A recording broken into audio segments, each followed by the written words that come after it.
The recent events in Chapter 236 of the Jujutsu Kaisen manga has left the majority of the JJK fandom deeply distraught.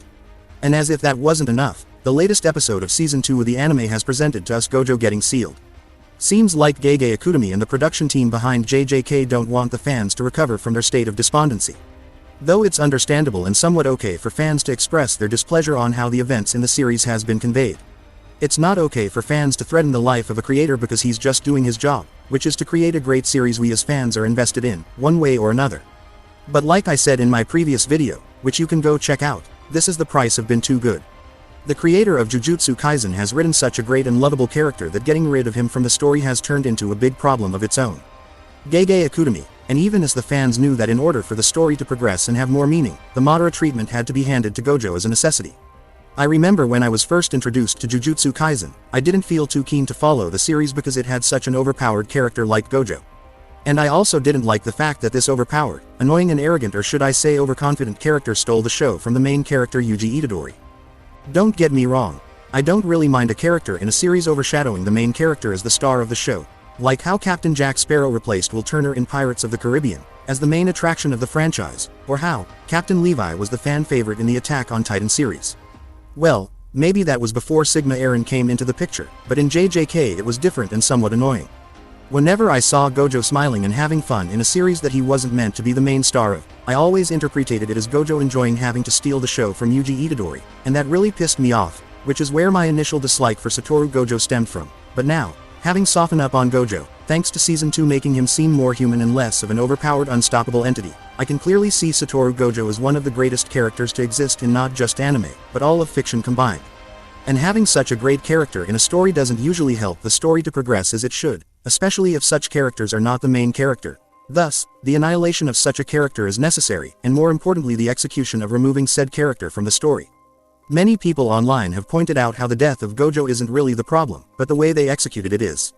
Now this is where I kind of disagree. I think the execution was great, in the sense of how hyped the fight was, and how both Gojo and Sukuna never failed to not only remind us, but to show us how the battle of the strongest would turn out.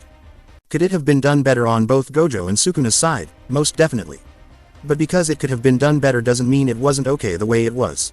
And the main point that has been said to why the execution was poor, was because Gojo admitted that he wasn't sure he could beat Sukuna even if he didn't have Megumi's 10 shadows, which anyone who read the manga would agree. That sounded like an ass pull to make Sukuna sound stronger than he actually is, when the King of Curses himself stated that it was basically thanks to Mahoraga that he was able to bypass infinity, thus defeating Gojo. Pulling random stuff that isn't consistent with the events of a story isn't something Jujutsu Kaisen is known for, so it's easy to see why fans may have a problem with how it was executed, since Jujutsu Kaisen has set that standard for itself, of not been your regular incongruent shonen series, and I can't really fault Gege for having Gojo himself reveal this, but if Gege wanted it to sound factual and believable, he could have done so by making Sukuna step up himself a little in his fight with Gojo, where despite it been a great and climatic battle, it still seemed one-sided as Gojo was the one dominating throughout their fight.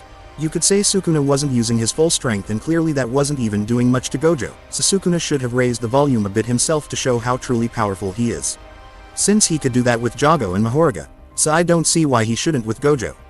When you break down each character's attribute in the fight, Gojo was clearly superior. The only area where Sukuna seemed better than Gojo was in battle IQ or IQ generally, though Gojo still did a good job of trying to match Sukuna's understanding of cursed energy and cursed techniques. With all these being said, it isn't wrong to assume the aim of Gege having Gojo admit been weaker than Sukuna than he actually seemed, is to highlight how much of a threat Sukuna is to the story. But having someone as strong and powerful as Gojo in the story means when the worst is to come, there will be a Gojo that will be there to annihilate such a threat, leaving no room for Yuji or other characters to grow or show signs of development, and also, having Gojo around would undermine how much of a threat Sukuna actually is in the story, especially given how overpowered Gojo is. To the point even Gege himself admitted that Gojo's presence in the story was a hindrance to the plot. Hearing this now, some of you might be thinking of another character that had the same effect in the series he was a part of, and yes, it should be obvious by now who I'm referring to. The ghost of the Uchiha clan, Madara Uchiha. Masashi Kishimoto came across the same problem Gege faces with Gojo, and how he chose to resolve this was by introducing Kaguya Otsutsuki to the series. What Kaguya is to the Naruto series is what Mahoraga is to the Jujutsu Kaisen world, only Mahoraga was more carefully planned and better than Kaguya was, which is why I don't think this was bad execution on Gege's part, because if you compare it with Naruto, you could have worse. If the bad execution is just that scene, where Gojo admits that he wasn't sure he could beat a version of Sukuna without the 10 shadows. Then the easiest way for Gege to resolve this is by making Sukuna admit the same, or confirming that Gojo just felt that way because he hadn't fought someone so strong, who could stand 10 toes, or should I say 28 toes with him. If you know, you know. If one of these were the case, then you can't really call it bad execution on Gege's part, or at least not yet, as we still have future chapters to help us understand the situation more. But I will make this bold and highly controversial claim, and that is that the title of the strongest still goes to Gojo. Yes, Sukuna may have incapacitated Gojo, but if we just blindly go off via what is said in the manga does not say that Sukuna wins, rather it says that Gojo wins. Kind of how in Naruto, it is clear and even stated by Madara himself that the strongest is Mighty Guy, and that statement is supported by the fact that Madara was mollywalked, and even almost killed by Mighty Guy. Madara was responsible for incapacitating Mighty Guy, but it didn't mean he was stronger than him. Or to bring it to the real world, Israel Adesanya knocking out Alex Pereira and therefore winning the fight doesn't mean Israel is stronger than Alex. Winning a fight against an opponent who is clearly stronger and overwhelms you in a fight doesn't make you stronger. For people who will still like to argue on this, you are free to do so, but answer this question. Is Superman stronger than Doomsday for being able to kill him?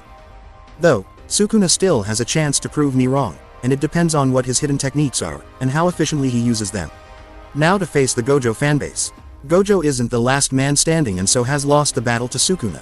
He may, and I stress on the may because we still haven't seen Sukuna at full capacity and use some of his strongest curse techniques, so Gojo may retain his title as strongest.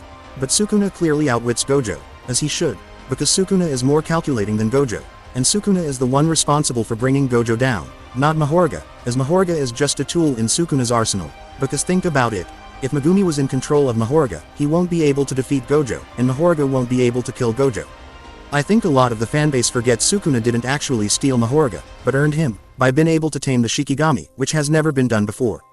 Mahoruga was a treasure not owned by anyone, even Megumi, because Megumi didn't reach the requirements to claim Mahoruga as his treasure, but Sukuna met the requirements and thus, has every right to claim Mahoruga and the 10 Shadows Shikigami as his own, since owning the general of the 10 Shadows Shikigami should automatically give you command of the other Shikigamis, like a bonus prize.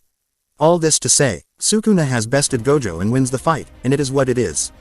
The King of Curses is also a goat, for sticking to his words and actually killing Satoru Gojo, like he said he would, which is no easy feat, and probably the biggest feat Sukuna has, and will ever accomplish in his life.